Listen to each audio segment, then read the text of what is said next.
white flag carried by Mr. In Dhul May 23 AD, the Prophet dispatched Saad at the head of 20 horsemen and instructed them not to go beyond Al-Qara.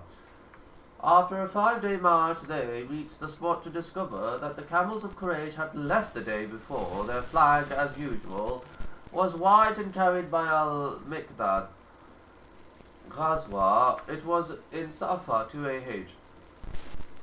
The Messenger of Allah set out himself at the head of 70 men, mostly immigrants, to intercept a camel caravan belonging to Quraysh, leaving behind Saad to dispose the affairs of in Medina. When he reached Wadan, a place between Mecca and Medina, he found none in the process of this campaign. He contracted a non-aggression pact with Amr. The provisions of the pact go as follows. This is a document from Muhammad, the Messenger of Allah, concerning Bani Damra, in which he established them safe and secure in their wealth and lives. They can expect support from the Muslims unless they oppose the religion of Allah. They are also expected to respond positively in case the Prophet sought their help. This was the first invasion under the leadership of the Messenger of Allah. It took 15 days with a white flag carried by Hamza.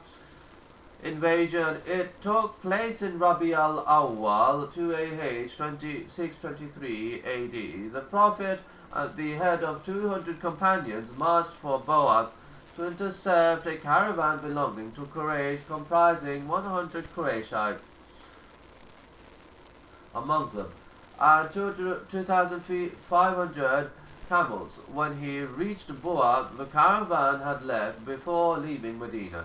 He mandated to dispose the affairs until his return. Safwan invasion. In Rabi al-Awwal 2AH 623 AD, at the head of a small group of polytheists, raided the pastures of Medina and looted some animals. The Prophet, at the head of 70 men, left Medina to fight the aggressors. He went in their pursuit till he reached a place called Safwan near Badr, but could not catch up with them. This invasion came to be known as the preliminary Badr invasion. During his absence, the Prophet entrusted Zayd with the disposition of the affairs in Medina. The standard was white in color and entrusted to Ali to carry. Dil invasion. It was in Jumada, the 1st or 2nd 2AH, November-December 623 AD, the Prophet, at the head of 150 to 200 Muslim volunteers, with 30 camels which they rode turn by turn, set out to intercept a Qurayshite caravan. He reached Dul, but the camels had left some days before. These camels were the same that he went out to intercept on their return from Syria, and were the direct reason for the breakout of the Battle of Badr. In the process of this campaign, the Prophet contracted a non-aggression pact with Bani Madlij and their allies. Bani Dumra. Abu Salama bin was mandated to rule Medina in his absence. The platoon of Nakla. It took place in Rajab 2AH, January 624 AH. The Messenger of Allah dispatched at the head of 12 immigrants with 6 camels. Abdullah was given a letter by the Prophet, but was instructed to read it. Only after 2 days he followed the instructions and discovered that he was asked to go onto a place called Nakla, standing between Mecca and Taif, intercept a caravan for Qurayshite and collect news about their intentions. He disclosed the contents of the letters to his fellows, who blindly obeyed the orders. The caravan passed carrying loads of raisins, dried grapes, foodstuff, and other commodities. Notable polytheists were also there, such as Amr, sons of Abdullah, and others, the Muslims held consultations among themselves with respect to fighting them, taking into account Rajab, which was a sacred month during which Allah, along with Dhul Hijjah, activities were suspended, as was the custom in Arabia then. At last they agreed to engage with them in fighting. Was shot dead by an arrow, was captured, whereas escaped. They came back with the booty and the 2 prisoners.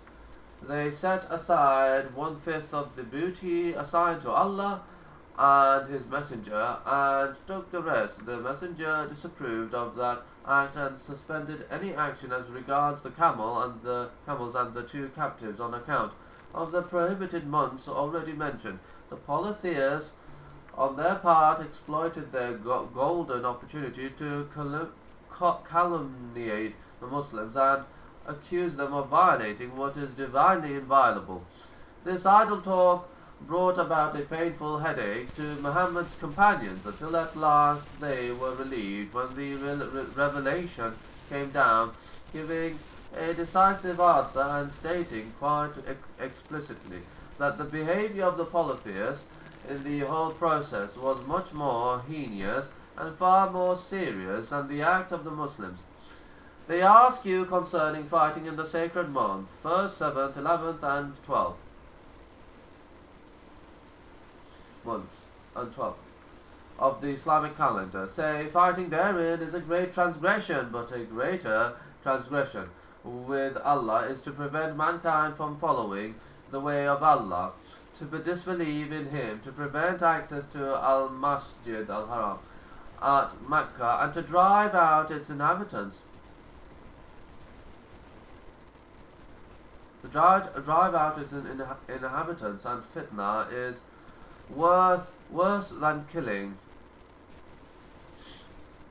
The words of Allah were quite clear and said that the tumult created by the polytheists was groundless. The sacred inviolable sanctitudes had been repeatedly violated in the long process of fighting Islam and persecuting its adherents. The wealth of the Muslims as well as their homes had already been violated, and their Prophet had been the target of repeated attempts on his life.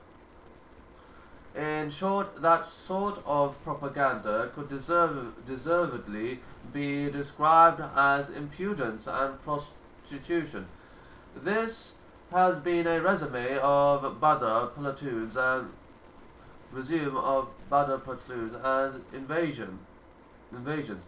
None of them witnessed any sort of looting properly or killing people, except when the polytheists had committed such crimes.